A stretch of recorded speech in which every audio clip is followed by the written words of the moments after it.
Guess I'm gonna do the YouTube intro. Hello guys, welcome to Hitpoint In. My name is Revol and I'll be your bartender for today. Today we're going to be starting a new playthrough of Perisno. Perisno, which apparently, I think that's the version of the Mountain Blade. Perisno version 0.9, the most recent version, and it's a good one. It's a good one. This mod really surprised me, and you guys voted for it, that you wanted to see it on YouTube, so here it is. And I did some theory crafting with me and the boys in the chat, and we came up with the best level 1 build. The best level 1 build. So I'm going to be showing you that to you guys now. First, of course, I'm going to be showing you my difficulty settings that we're going to be tackling for this playthrough. It's going to be control block on automatic because I don't play multiplayer and it's simply less of a hassle, so it's going to be automatic. Control attack duration by movement keys because that's how I like it, that's how we roll. Lance control, it's going to be on hard. Damage to player and damage to friends is going to be not on easiest, not on normal. It's going to be on easy, just to move things along. And it's also a good sweet spot for you guys if you're playing home. Combat AI on max, because we got to do that good swordsmanship. Campaign AI on poor, because anything above poor makes the reinforcing of garrisons of the enemy completely unrealistic. You practically, let's say, kill 100 soldiers, but you need more troops, so you go back for more. Once you get back, there are 200 inside. So it's simply unrealistic. How they made so many babies and trained them up into capable soldiers, it's beyond me. So we're gonna keep campaign AI on poor. Combat speed on fastest because let's not beat around the bush, and battle size 300 because anything above that kind of gives me FPS drops, and we want to keep things smooth as possible. All right. So, oh, and fair warning, we're gonna start things off. But fair warning, some people in the chat will be asking why am I not playing Witcher 3 today, or what's going on. The fact is, I'm not gonna be able to stream next week, so that's why I'm starting the Perisno playthrough now. I planned on starting it on Monday or Wednesday, but we're gonna start things now, and so we just skipped on a Witcher day. That's all. So, in case you guys see stuff in the chat, that's with people being confused. That's why, and I'm gonna be explaining it to them a few times here and there in the following episodes. Right, so, welcome to the land of Perisno, where elves and giants roam in the ancient moors and forests, where dwarves craft great works and men form mighty empires. Dragons lurk in dark abodes of stories old, with vast and exotic lands abound. There are many powerful kingdoms and empires waging war for control of all the land, while smaller groups of factions stake out their own claims and rivalries, sowing havoc and destruction in their wake upon the populace. You've been chosen to rise into greatness, to find your destiny. Enter, adventurer, into the world of Perisno. Oh no, Thorn, it's perfectly fine, my dude. I'm doing driving school. I'm going to the driving school. I'm gonna get my driving license. That's all. Toggle fog of war, we're gonna keep it on disabled. Toggle troop efficiency levels to standard. Yeah, standard. Hard mode disabled. Thank you very much. There. Continue. So now we get to the character creation screen. Now, what the amazing part of this character creation screen is you don't have to guess exactly what each type of decision will give you because it shows you directly over here. So that's amazing. There are a few pre-created characters with predetermined storylines for you guys to tackle. For example, man. And then once you choose race, humans have 2 predetermined characters and dwarves have 1. Elves and giants don't have 1. And I'm going to actually go through all of them super quickly. Humans are all-arounders, they're the jack of all trades, they're practically Mountain Blade. Elves have a disposition towards having much more agility. Dwarves are small and strong, but they're also quite intelligent. They usually lack in the agility department. And giants, well, giants, if you want to start off with over 30 strength, something insane like that, but with nothing in the rest of the stats, as in nothing in the rest of the stats, then giants are for you. I don't recommend that. I don't recommend that. Anyway, I'm just going to show you the predetermined characters. Hello, Benji. Welcome back to the end, dude. Thanks, Thor. Predetermined characters, you can find them over here in Where Were You Born? A small village on the Perisno western coast. This is practically a merchant start build. It's practically a merchant character, and you follow his story a little bit, practically a tutorial zone. And then you're let loose and you do whatever you want from there. A cold island far to the north. This is a raider starting character. You practically started a northern raider that's willing to go and do stuff for honor and actually no, for dishonor and raping and pillaging and stuff.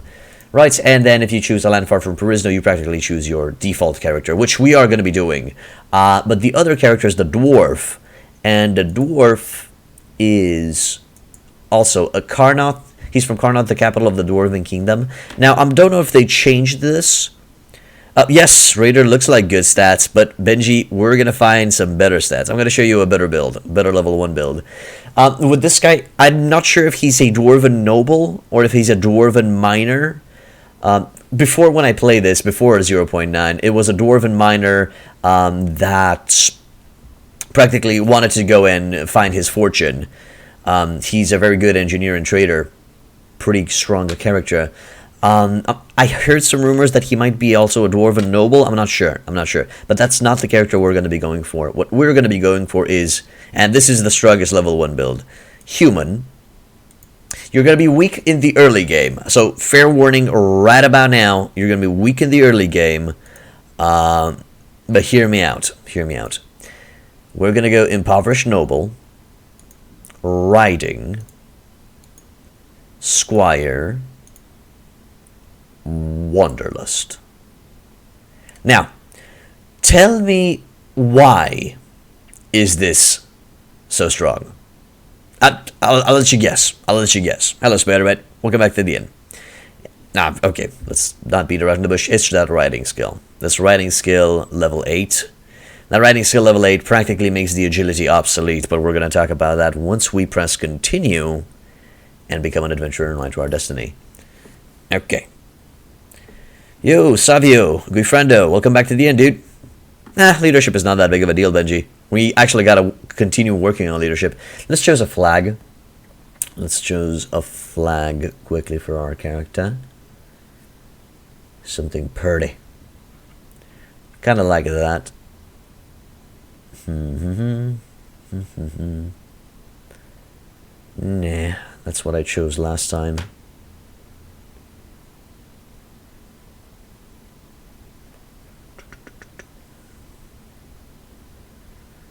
No. Do we take the Rodok flag? You know what? I think I'm going to go with the Black Stag. Black Stag should be okay. Let me check it without saving, because I record stuff. That's all. We won't save scum, I promise. Alright. Hello, here, sweet. Hello, Tetratin. Cobra Kai. Nah, we're not going for the Cobra Kai, definitely. So, I'm just going to put points into Charisma. I think that was the initial plan. Yes. Points into Charisma. So, hear me out. We're going to start off with Leadership 5, Persuasion 5. We're going to go... Let me check my pathfinding. I need an extra pointer to pathfinding. I'll need an extra pointer to power throw. I'll need an extra point into... Actually, 2 points into shield. This is going to be our starting character. Name's gonna be... the classic, I guess. We're going to go with Revol. Right, so, what's so strong about this character? Well, for starters, we have Riding level 8. Riding level 8 from level 1 is insane, because that means we don't have to spec into Agility up to level 24. We just have to spec it until we have 15. The idea is, why would we need Agility 15? Because the strongest shield in the game requires you to have Shield 5. That's the strongest shield in the game, the Aegis. And we're going to find the Aegis in this playthrough. If you want to go for a sword and board type of character. If you're not going for a sword and board type of character and you're just going to go with a mounted shock troop or something like that, then you can just ignore agility completely. But Revol, why not put extra points into Weapon Master? That's good. You increase your weapon skills passively. You can go beyond the Weapon Master limits by simply swinging that sword or shooting that gun or, well, Actually, there are no guns in this one. Or shooting that bow and arrow, or swinging that polearm or spear. So that's should not be a problem. Oh, sorry, I said power strike. Power strike. We're going to be going for power strike right now. We are going to be speccing it to power throw as we level up our character, though, because we are going to be playing around with Orolo bombs. Yes, I did definitely mean strike. Hello, Broken Lord. Welcome to the end, actually. What are you going to use that 5 persuasion in the early game for? The 5 persuasion is useful for quests in Perisno, in case you're getting a situation where you have to convince somebody of something. And also, it's very useful for you to build enterprises. So in Perisno, we're going to find out... Well, I already found out. In Perisno, you actually need to have 5 relations with a city. If you don't have any persuasion, to build an enterprise there. But if you have persuasion skills, you're charming as fuck, and you can skip the 5 relations. With 5 persuasion, we might need maybe 1, maybe 0, depending how we're going to be convincing the people inside the cities. But simply persuasion gives you a much easier time to start your kingdom off in the beginning. So, yes, very, very useful. That's why we're going for it. It's just to kickstart our enterprise building efficiency. Is it possible to chat using voice through Twitch? No, Savio. I don't think so. No. That's pretty much it. That's why we put points into charisma. Now, what we're going to be focusing on is we need to bring strength up to 30. We need to bring agility up to 15. And we need to bring charisma up to 18 or 21. I'm more comfortable with the 21 part. We're going to start off and speccing into strength because the early game in Perisno is very, very difficult, and you will need that strength to be capable of waging your own battles. So that's what we're going to be going for. Also, in this game, you randomly receive attribute points. You and your companions randomly receive attribute points from time to time, which will be added to your stats. If we receive points into strength and or charisma, instead of speccing further into that, we're going to be adding those points into agility until we reach 15. We're practically forcing the game to allocate those attribute points to agility. After we finish with strength, agility, and charisma, lastly in the late game, we will spec the rest of our points into intellect and make us as good of a medic, trainer, maybe tactics, and maybe engineering. Depends. But we will have companions to cover those stuff. We will have companions. Well, yeah, there is Discord. You can utilize that to communicate with friends if you want to play multiplayer together or something like that. So, let us get on with the show. I will have to spec in that throwing department, but this is going to be our current character, so let's get in. Alright, let's make us look pretty. Age. We gotta be youngin'. Actually, no. I can't be youngin' because I'm not that young anymore. I am 27. Almost 28. Let's go with... Kinda like this skin. He looks rugged. He looks like he's been through a lot of shit. Also, it's kind of an old model. Nope. I think this is Elven. I don't know why. He looks like an elf. He looks like a Gildarian elf. Okay, congratulations, Spiderbite. Hope you're gonna make an awesome PC. That's a lot of skins, not gonna lie. Okay, let's go with the basic. Give him a sexy beard. I think we're gonna go with... Did they have the goatee in this one? They do. They do have the goatee. Oh no, this is a better goatee. Yep, that's what we're going for. Give him that hair and hair color. Make him a brunette. This is going to be our character. Reset his face. Don't make that chin too long, and done. That's it. Hello, Joe West. Welcome. Mac. So, we are gonna join in Forneron, an Intorian nation, and I'm going to explain why now. You came by ship, skirting the cliffs where the elven woodlands meet the sea. Much of the coastline was obscured by tendrils of fog that snaked down the river valleys, but occasionally you caught sight of a castle watchtower rising above the mists. and on one occasion a beacon fire burning to warn off an enemy warband.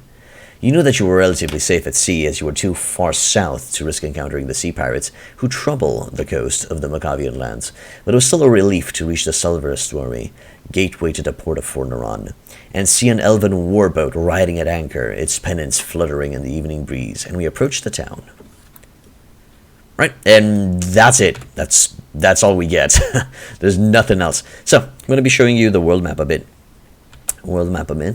This is the world map, and it was a little bit confusing for me at the beginning, but I kind of got accustomed to it pretty fast. We got the elves, who are master archers. We have another small elven faction, the Geldar, that are constantly pestering and at war with the Elentor elves. The Geldar are slightly by a debatable margin weaker than the elves, but yes, you guessed it, the elves are the strongest archers in the game. To the southwest, we have Qualitaqua, the Orolo, I'm not exactly sure what's the name of that, Orolo Ojbavakan, but I just call them Qualitaqua because of the name of their city. The Qualitaquans have the famous Orolo leaf bombs. Those are throwing weapons, grenades, with poison in them that either, well, kill the enemy, or cause them to go berserk and attack their fellow soldiers.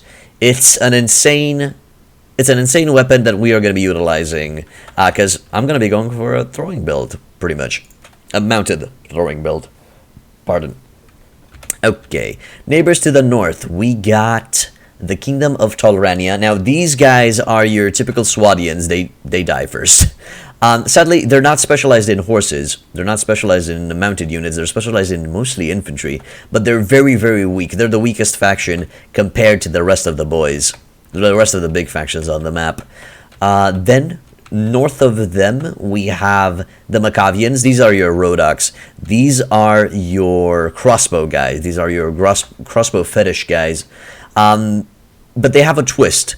Their highest crossbow units have axe bows. They're practically crossbows with an axe form. I'm actually going to show you that as soon as we enter the troop tree. There you go. So no, that's the Kingdom of Perisno, which we're going to be talking at the end. So these are the Kingdom of Tolrania. As I said, they're decent all-arounders, but they're very weak in comparison to the rest of the factions. If you're forced to utilize Tolranian soldiers, go for the Tolranian Kingsmen. Yeah. Now, where's Macavia? It's going to take a little bit to load all of the troop trees. First time around. Once they load up, here are the Macavians. As you can see, they have the sexy bladed crossbow, the axe bows. These can be utilized as both as a crossbow and as a two-handed weapon. So, pretty goddamn cool. I feel like these guys are a combination between...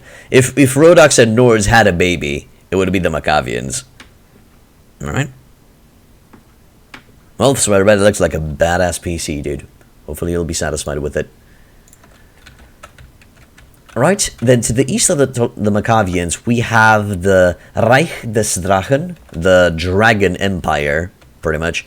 These guys are your mounted soldier fetish guys. These guys have debatably the strongest mounted units in the game. Their only rivals in mounted combat are the Realm of the Falcon, which we're going to be talking a little bit later.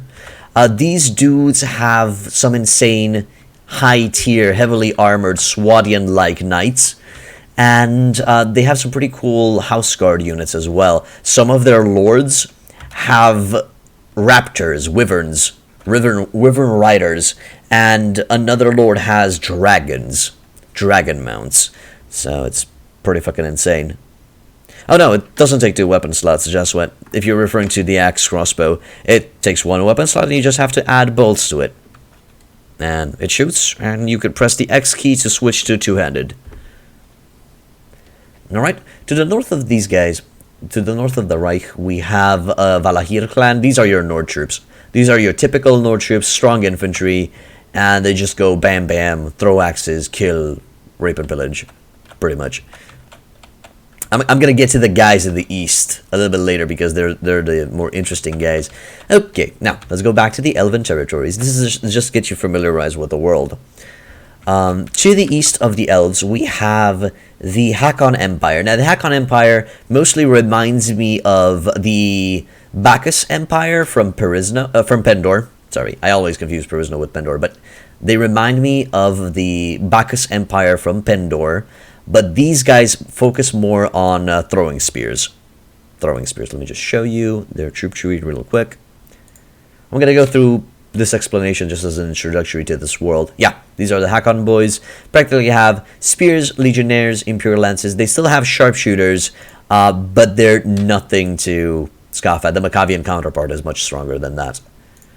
Very, as I said, very, very similar with the Empire from Pendor, but a little bit more focused towards throwing weapons. To the south, to the northeast, we have the Draharan faction. Now, these guys are very, very similar to, I would dare say, the Sarranids from Native. They're a combination between the Sarranids in Native and the Dorn in A World of Ice and Fire, if you're familiar with that mod. I'm going to show you. So, Valahir clan, as you can see, infantry up the ass. Let me just go to, we're going to look at Keikoth a little bit later. Geldar, the weaker elves-ish. Weaker elves.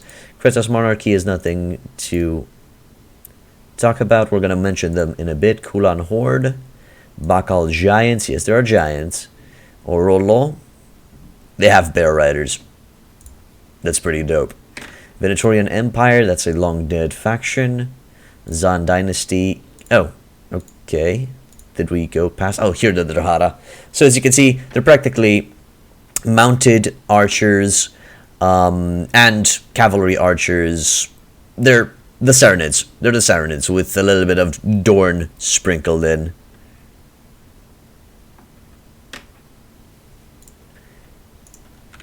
Right, and then to the south of these guys, we have to the south of the Empire, we got the Realm of the Falcon.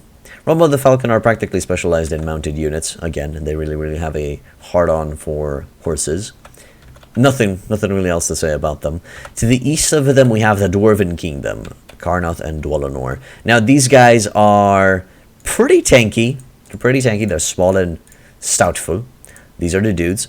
They have the Keikoth Mountain Keeper, which is Shock Troop, and the Keikoth Iron Guardsman, which is the best tank out there. Also, they have throwing hammers. They have hammer throwers, which is badass. Badass. You can also rely a little bit on the crossbowmen.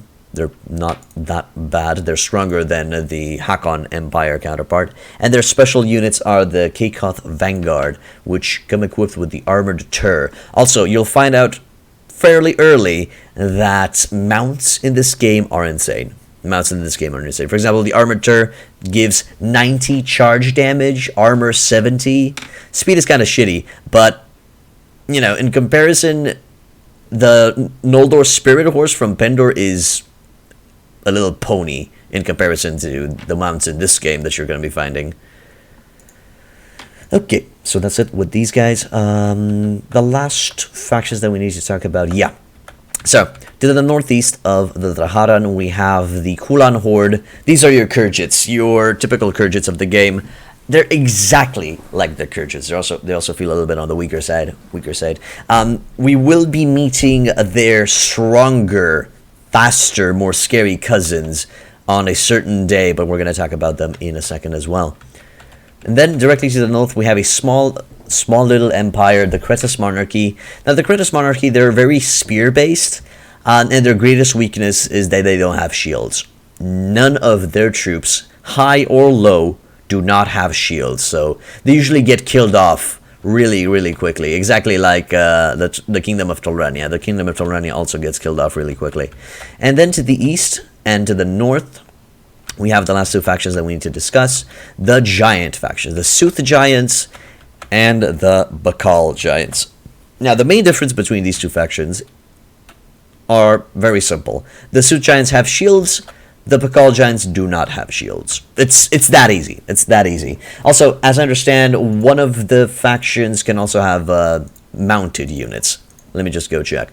The Pakal Giants are the guys without the shield. They're practically professional shock troop type characters, but if you have a ranged army, they go down like a sack of potatoes. The Sooth Giants come with shields and come with horses. As in, they're elites, their noble line. What you see down here is their noble line. Their noble line comes equipped with a Sooth-plated charger, so that is pretty insane. That's pretty insane. So keep that in mind. Keep that in mind. I feel like the Sooth Giants are the more advanced giant faction, and the Bakal are more the berserk type of faction, more primitive. Indeed, it is a scary fucking thing, Spider-Bite. It is a scary fucking thing. Besides that, you also have the Mercenary Guild in the center, where you can buy your own troops, your own customizable troops. They're not that strong. You can also rename them as you see fit, and you can equip them from that section. They're not that strong, but you can amass a lot of them really quickly. Really quickly. And we also have the Household Guard, which will only be available to you. That's practically your noble line troop. You will only be available to you once you have a walled fief. Once you have your own walled fief. Once you are a, vassal or a faction leader. Besides that, we also have a small freelancer outpost over here with a lot of mercenaries. I'm not exactly sure. I think somebody explained to me what they did. Change first word for all. Okay. Oh yeah, it's gonna change the hired thingamajig. I see. Let me just check the freelancers a bit. I don't remember exactly what they do or why they're useful. Oh, I think they're the highest leveled troops or something. I think they're, yeah, Freelancer Marshal. Yeah, level 60 right here.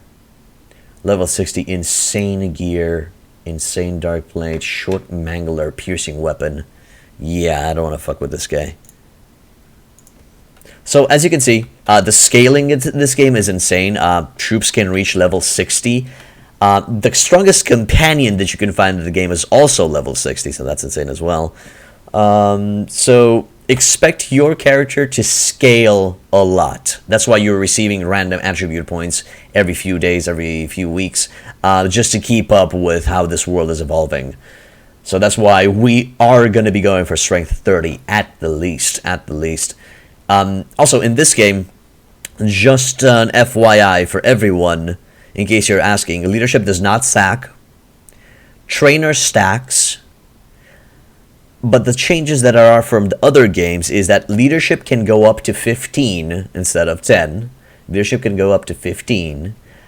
Power strike, power throw, and power draw can also go up to 15. I'm not sure about the power draw or the power throw, but I know that power strike can go up to 15. So keep that in mind. To reach the maximum amount of power strike, you need 45 strength. And I'm not familiar of other stats if they can go up to 15, but I'm pretty sure that's pretty much it. Surgery does not, that I know for a fact. Pathfinding does not. But yeah. So keep that in mind. These are the changes.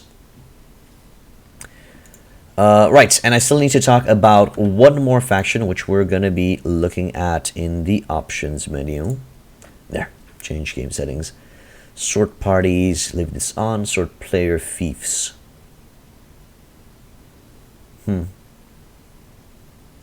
Yes, please. It'll simply rearrange the troops to be from strongest to weakest in the list, which is awesome.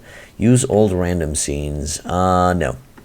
Disable companion complaints. I have this on because there are so many interesting companions in this game that I just prefer to play without them having to bicker. But I do have a stable party list, which I'm going to be adding in the guide later on. But just for the sake of this playthrough, to make it more fun and more enjoyable and more OP, we are going to be grabbing all of the companions of the game. Right, Charge on Death is on, Charge is on, Disable Horse Archer AI, we keep this on because the Horse Archer AI is very good. I feel like it's better and more stable than in Pendor. I will always compare Perisno to Pendor because both give me the same vibe. Perisno also has unique spawns, exactly like in Pendor, so keep that in mind. Now, what else? Disable Horse Archer AI, nah, that's good. Do not force cavalry to mount. It's fine. Disable fire arrows. Now, at night, soldiers will fire fire arrows. That is just for aesthetics. Just for aesthetics. You'll see if we do a night battle. Battle overview map, yes, keep that on. I love to have my map in the top right corner at all times. Our reinforcements waves, we're not going to fuck with that. Open world options, nope, that's good. Zann invasion date. Now the default setting is 156. After this date, the Zann will invade. The Zann invasion is the last, another faction that will join the fray. They will practically roll in with a giant, and when I mean giant invasion force, I mean 7,000 troops on one front. I'm going to show you once we get back to the map. And the plan in the early game is to get ready for the Zann invasion. And we will go with a default setting. You guys can show 700 or 600 or something for your benefit, you know, if you need more time. But we're gonna beat the game as it, you know, as it is meant to be played. So we're gonna prepare for that Zann invasion by day 156. What else do we got? Horse speed limitation. Wait. This discusses horse to travel slower as they take damage. Yes, turn that on. That also affects enemies, I assume. Turn advantage in autocal. Yes. Lords returning from exile enabled. Diplomacy changes, I leave this on medium. Anti-woman prejudice level default. Mod formations, no, I like formations. Formation rotation, yes. Practically your enemies will always be facing, your soldiers will always be facing the enemy. No, Bronco Lord. It does give me a Pendor vibe, but Perisno is still not better than Pendor. I will explain why. Scale AI versus battle size. Reduces the intelligence of the AI when in larger battles to help improve performance. Nope, no thank you. I like my enemies smart. Put player in division, no. Enable combat sprinting. One enabled soldiers, player and AI on foot may attempt to close the gap with their enemy at a sprinting speed based upon their agility, strength, and athletics. Nah, keep this off. Stamina bar, color, sure. Riders damaged when unhorsed, no. Enable encumbrance penalty, yes. Disable village allies, no. Enable combat enhancements. This allows silver stag combat enhancements, including several above options and shield bash. Okay, keep that in mind. Faction colors, you can modify them from here, but we're just going to leave everything as it is until the Zann invasion force gets here. So, the Zann invasion force, that's one of the shittier things that we're going to have to deal with. The Zann will start off from this section. They're going to attack through south from here. They're going to hit Makavia, they're going to hit Tolrania, and they're going to hit the elves once they're dealt with the Tolranians. And the Tolranians will be bye-bye. Not receive damage when dismounted? Simply because we don't...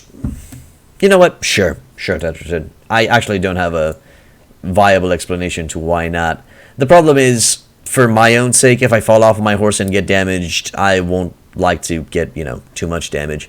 This is called any mounted rider, player, or AI to receive damage when their mount is taken out from under them. Damage is increased based upon the speed the mount was moving and the total weight of the rider, and reduced by the rider's riding skills. Sure, we'll keep it on. A little bit of realism. Why not? They're also gonna be hitting the Reich des Drachen very, very hard through the north, through here. I'm not sure if they reach the Valahir clans, but they do go on a serious offensive. And when I say serious offensive, I think they start off with 10,000 troops landing over here, 10,000 troops landing over here, and another 10,000 somewhere around here, somewhere around the ballpark. If you're not prepared and you don't stop their advances, the entire map can go black. The entire map can go black because that's the color of the Zann faction. Now, speaking of the Zann faction, I just want to show the Zann faction to you guys. Of course, I took a wrong turn at Albuquerque. Here it is, the Zann dynasty. These are a combination of Chinese, Mongolian, and Japanese cultures. All into one. All into one. They have... their greatest weakness is that their high-tier troops do not have shields. The Kamikaze Warrior, the Zann Daimyo, do not come equipped with shields. They're practically shock troops with a big focus on giant bows and spears. So, yeah, keep that in mind. Keep that in mind. A little bit more focused on also the the cavalry side. they're how the Kyrgyz should have been in the native game. They're seriously how the Kyrgyz should have been in the native game, strength-wise. Alright, and that's pretty much it. Of course, if you guys are thinking about the Kingdom of Perisno, this is going to be your faction culture. You can change the faction culture afterwards, but this is going to be your default faction culture. They're exactly like the Pendorian faction in Pendor. Jack of all trades, master of none, but they're pretty fucking decent. All of their high tier troops go way high, way level 40, Perisno champion 44, and these guys are nothing to scoff at. I do recommend that you go with the Perisno Ranger Knights. They do come equipped with a weaker mount, but it's faster. And as I said, Horse Archer AI really works very, very well in Perisno. So I think we are going to be going with this faction, faction culture once we get there. Another faction that I wanted to mention, the Venator faction that you might have seen here, the Venatorian faction. This is going to be a quest. This is going to be a quest that we're going to be able to find and help this faction reestablish their kingdom out. They're going to appear over here in the center area when we're going to help them. And I do plan on helping them, but most likely once we stop the Zann invasion. So I think that's enough talking about the world. Let's get in on our own character and start doing business. And I'm actually going to save that because it took a little bit. They do have a Roman vibe, just west. They do have a Roman vibe. They're practically a faction broken off from the, Hakon Empire. They're practically some soldiers and people who are not satisfied with the current situation of the Hakon Empire and prefer the old ways or something like that. So they plan on reviving the old empire, the old kingdom. Anyway. Let's check our character. What do we got? Ooh, we actually have some... Well, in the grand scheme of things, this is very weak gear. But we do come equipped with a double-sided lance, which is going to help us in the early game. Just like that. Short arming sword, dried meat and bread. Okay. You are now viewing the overall... Yes, I know. The town of Forneron seems to be flourishing. We have a tournament here already, which would be nice to join, but I think they're going to kick our ass. I wholeheartedly think that they're going to kick our ass. We're going to give it a shot. We're going to give it a shot, just to give you guys a vibe of how this place works. Also, the trade is a little bit different. You practically select the things that you want to sell, and you press the deal button, or you utilize the sell before and sell after thingamajigs. You're going to figure it out as we go through the game. Again, arms vendor. Now, we are going to be getting a very powerful sword from a quest later on. So, I'm not really looking to upgrade too much on my own. You know, not invest too much money into it. Also, these things require a lot of strength. So, I'm not sure if I'm going to be able to wear them at all. I'll see. I'll see. So, let me just go ahead. Also, a lot of good armor as well. A lot of elven stuff here because, well, most likely we were in elven territories. Let's check the tavern. And then we're going to go into the arena and do a little bit of battling. Townsman. Adventurer Guildsman. I think this guy can give us a starting quest. Ransom Broker. I will wish to hire some slaves from him. Slaves are very, very cheap soldiers that we can get, that you can get into early game, and we're gonna spec them into becoming manhunters, because we gotta make a lot of money. Nothing is cheap in Perisno. Nothing is cheap in Perisno, especially the companions. If you want the strongest companion, which is Arcanus, at level 60, he is at level 60, you need to pay him 100k gold. 100,000 gold. Yep, slaves are cheap.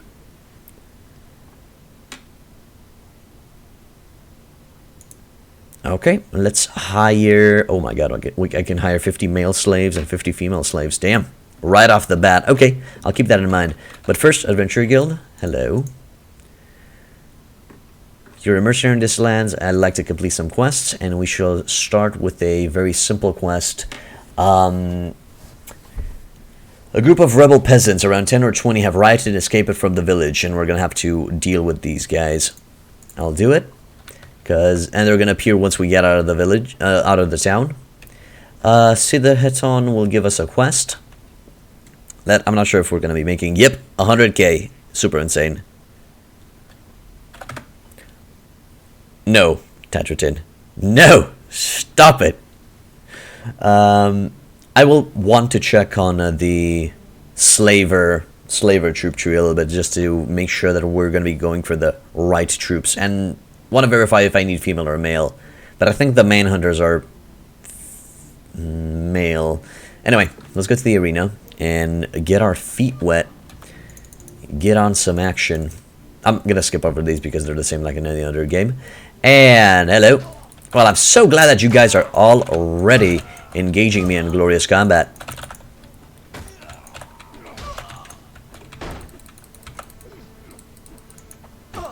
Okay.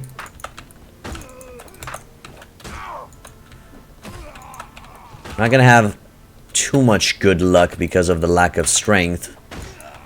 Well, we should be able to keep our own a little bit. Also, quests are incredibly lucrative. You receive thousands upon thousands of experience. I once did a quest, early game, of eliminating a bandit camp. I received, you receive from that quest 7k experience points. I leveled up thrice. I leveled up 3 times from that just one quest. The game really wants you to level up and advance to keep up with the world that you're going to be facing. Hello, Ranger. Welcome back to the end, dude.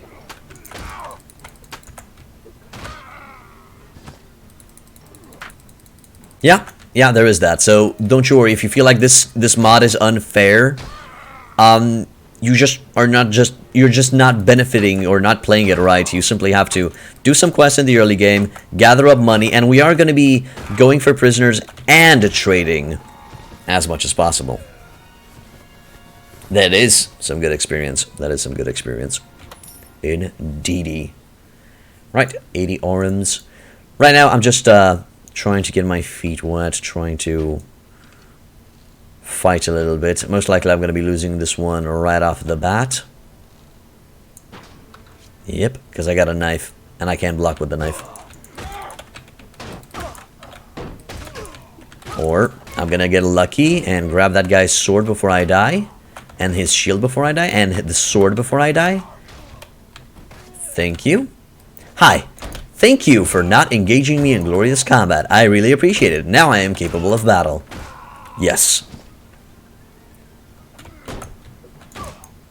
And afterwards, once we do a little bit of arena battle, I'm going to be joining that tournament and see if we can win. I'm kind of scared of betting money on it, because I feel like there's no chance of winning that, because Lords, they're exactly like troops. They're insanely high level. So we're not going to have the best of times in the tournament. We're going to have to be sneaky and fast on our feet. But because of our combat stats, that I doubt is going to happen. Okay, could I please have your shield, good sir? You've seemed to have destroyed mine. Thank you. Right. Close in. Oh, come on.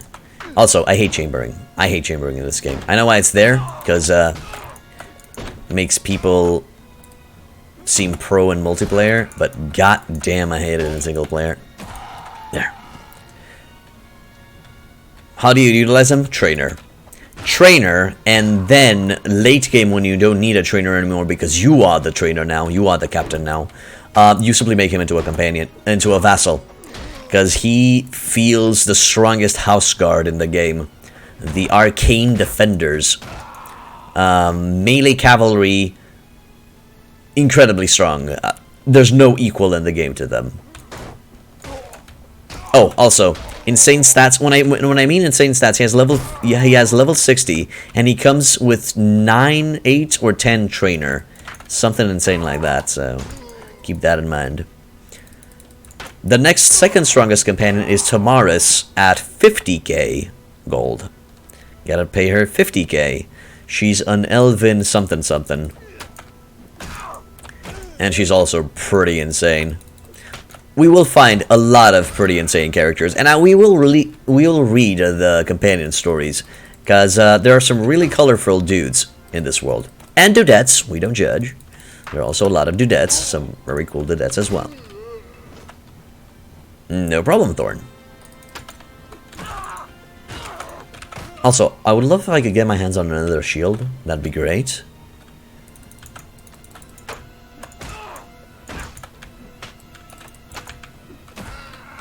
There. Oh no, no Benji. No, I think I'm going to be getting Arcanus at the end.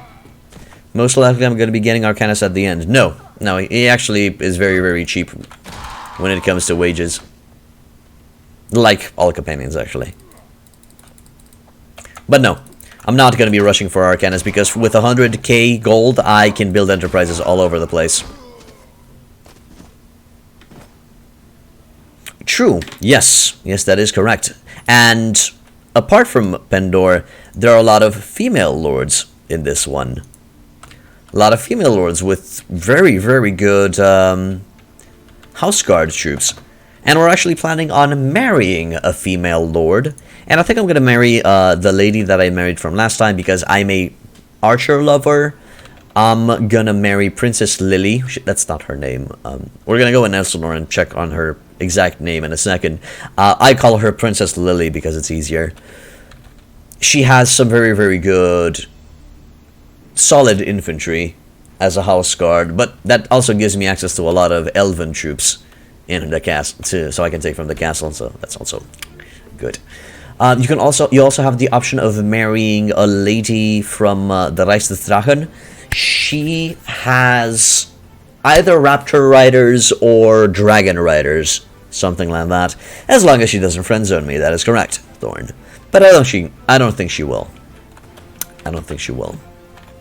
But now, let us go ahead and join this tournament. I'm not gonna bet on the tournament because I don't want to lose money. We'll need that money to start our trade runs. Holy shit! Oh god! Oh god! I regret everything. Oh Jesus!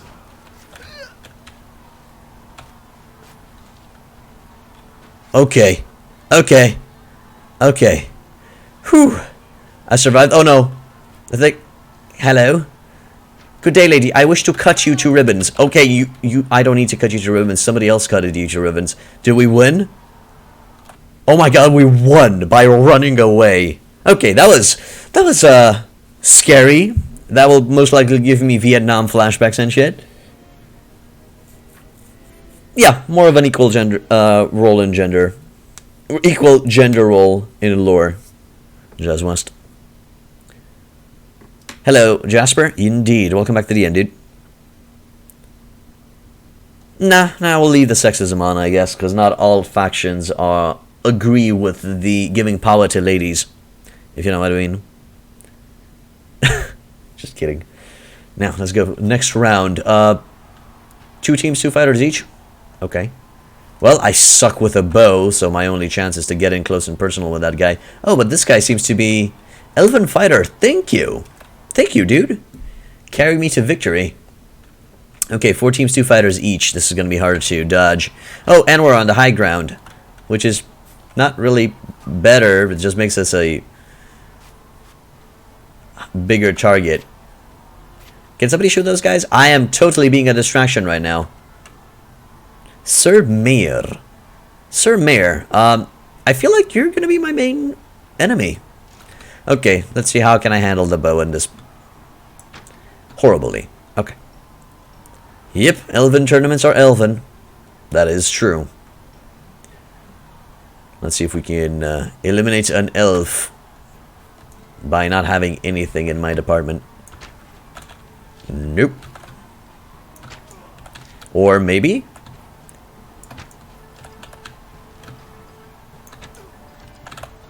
Happy feet, baby.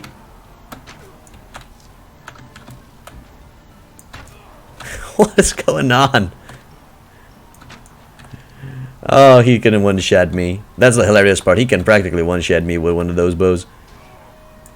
Stab him. Oh, God. Oh, no. Oh, no, this is bad. This is bad. Yeah. If I take the first swing, he's goners. Got him. All right. Well, this is going well. Tier 4. 2 teams, 1 fighter each. Place bets on this one. Let's see. Hi. I will be your feast for today. Because I doubt I can fight you.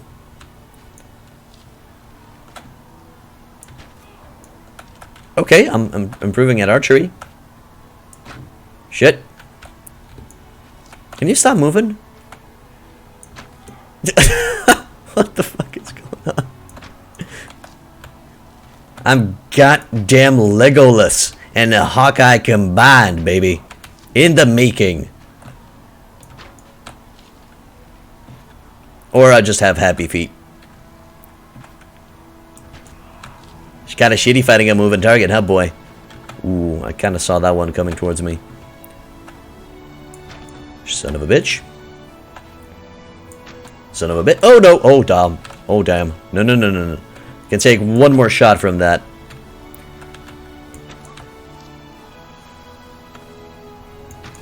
Can I just... Oh, I don't even need to shift aim. Oh, shit. Come on. Get off of me. I think he's going to run out of arrows before I kill him with mine. Son of a... Come on, game. Okay, maybe not Legolas, but probably Hawkeye. Okay, I need to go for center mass, or I need to go close and personal. Oh, I won't like this. I won't like this at all. Okay, okay. Oh boy, oh boy. All right. 2 teams, 1 fighter each again. Same shtick, right? Oh, this guy seems not as good. Maybe that's just me. Hi. Now he's an elf.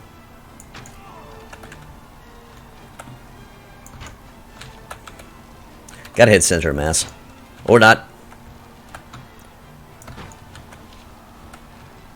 Stop going away, man. I'm trying to hit you. That was a complete waste. Oh, shit. And done. Yep. And I lost 1,000? Yep. Well, that happens. Yeah, that is exactly what happened, Jasper. Headshot.